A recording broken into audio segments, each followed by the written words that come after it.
Aijalon Mali Gomes was born in 1979 and died on November 17, 2017.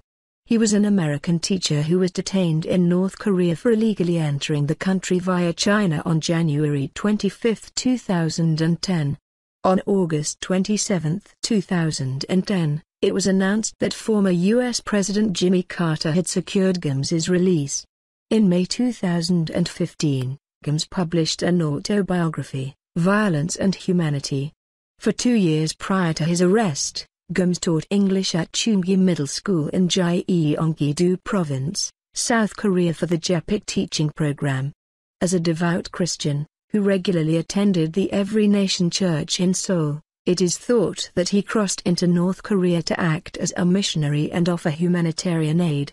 Another worshipper at the same church, Korean-American Robert Park, had illegally walked into North Korea 1 month before Gomes did, but was released after being detained there for 6 weeks.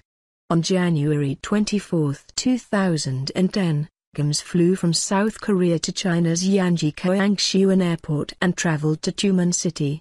On January 25 he crossed the Sino-Korean border by walking across a frozen stretch of the Tumen River into North Korea, where he was immediately apprehended by border guards for illegal entry. On April 6, 2010, he was sentenced to 8 years of hard labor and fined $700,000. He was allowed to speak to his mother by phone on April 30, 2010.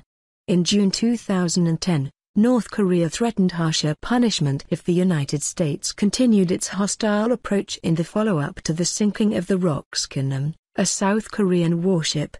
It was concluded by the United Nations Security Council that the ship had been sunk by a North Korean submarine. North Korea denied any involvement, and warned that if the dispute continued, they would be compelled to consider applying a wartime law to Gomes, which could mean a life sentence or even the death penalty. The following month, Gomes was reported to have been hospitalized following a suicide attempt. On November 17, 2017, Gomes, who had recently moved from Boston to San Diego, was found burned to death in a dirt lot in Mission Bay Park.